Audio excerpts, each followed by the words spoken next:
Narinig ko ang inyong alitan. Tama lamang ang iyong pasya na huwag pakinggan ang ama ng iyong anak. Maging sa akin ay malinaw na mas may pagtatangi siya sa anak nila ni Amihan kaysa kay Khalil. Ngunit huwag ka mag-alala. Hindi kita iiwan. Kakampi mo ko, Alena. Nais ko silang puntahan. Nais kong sugurin ang kuta ng ating mga kapatid. Gaganti ako. Nakatitiya ka ba? Hindi mapapawi ang galit sa aking dibdib hanggat hindi ko napapantayan ang ginawa sa aking anak. Kung gano'n ay tutulungan kitang hanapin sila. Pupuntahan natin sila Amihan at Danaya at babawiin natin ang mga brilyanteng hindi karapat-dapat sa kanila. Kilala mo sila? Siya si Wahid, isang Askano. Kapanalig nila sa Amihan at tiyak kumpatid nila kung saan natatagpuan ang ating mga kapatid. Abisala, Askano. Nasaan si Amihan? Ituro niyo sa amin kung saan sila matatagpuan. Sa huli kong kaalaman, hindi kayo magkakampi ni Reyna Amihan. Kaya bakit ko sasabihin sa inyo kung nasan siya? Sasabihin mo ba o hindi? Kung hindi niyo sasabihin, nasaan si Amihan at si Danay, papaslangin namin ang mga kasama niyo. Ay, wag na wag mo kaming tatakotin mga barbar. Dahil matatapang sila. Kami, matatapang kami.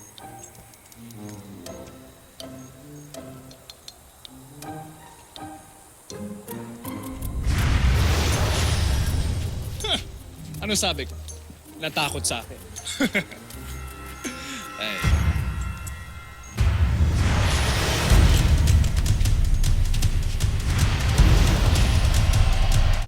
Bukas, bago lumiwanag, kailangan natin umalis dito. Nay, saan po tayo pupunta? Hindi tayo alis sa Piro. Ngunit lilipat tayo doon sa Dakilang Muog. Mga kasama, panahon na upang muling tirahan ng palasyo. Kaya doon tayo tutuloy. Ngunit, paano kapag malaman ito ni Hagrid? Kahit saan tayo magtungo ay tiyak na malalaman ito ni Hagrid. Kaya bakit pa natin kailangan maghanap ng iba pa? At isa pa, madaling depensahan ang Dakilang Muog. Ngunit kakailanganin natin ng maraming sandata. Huwag niyo nang problemahin ang mga sandata at iba pang mga kagamitan. Ako nang bahala mag-angkat ng mga yan. Mauna na kami ni Wantok na magtungo doon upang isaayos ang lahat ng mga bagay bago ang inyong pagdating. Kung ganun maghahanda na ako. Mahal na prinsipe, wala bang ibtre doon? Wantok. Maghahanda na. Mga kasama, maghanda na kayo para sa ating paglikas.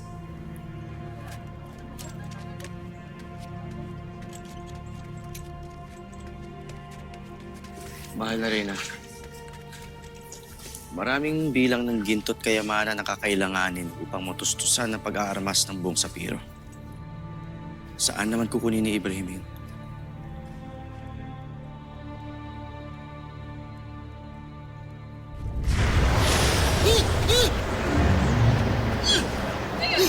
Sasabihin mo na ba kung nasaan sila Amihan? Nais mo bang maglaho kami ng sabay nang maiwan ka at tulog? Lira, mag-ingat ka habang wala ako. At huwag na huwag ka rin naalis sa tabi ng iyong ina upang sa gayon may pagtatanggol ka niya. Opo, tay. Grabe, tay. Ang laki naman po pala talaga ng palasyo ng Sapiro. Parang Intramuros ba dyan? May walking tour din ba? Walking tour? Munang pansinin si Lira.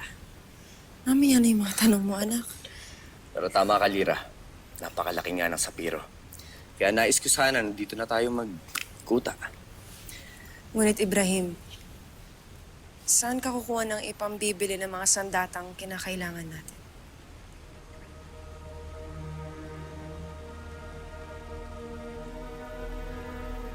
Nagmula ito sa kayamanan ng Sapiro. Itinago sa akin ng aking ama at tinilaan para sa akin.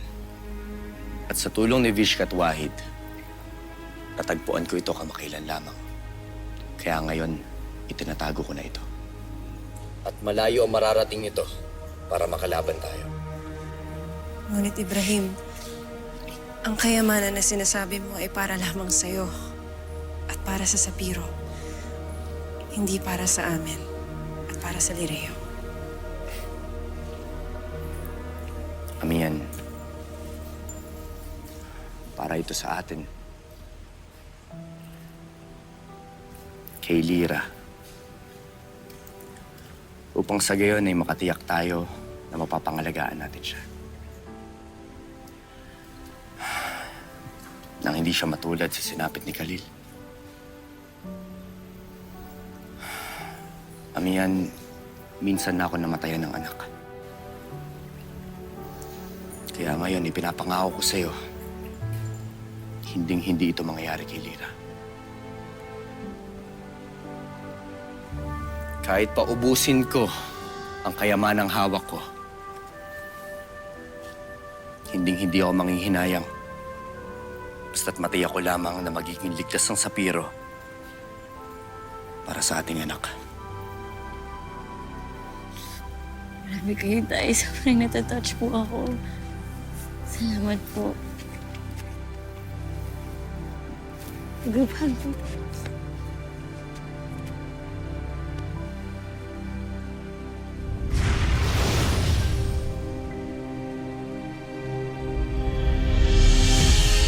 For exclusive videos and updates, log on to www.encantadia.com.ph.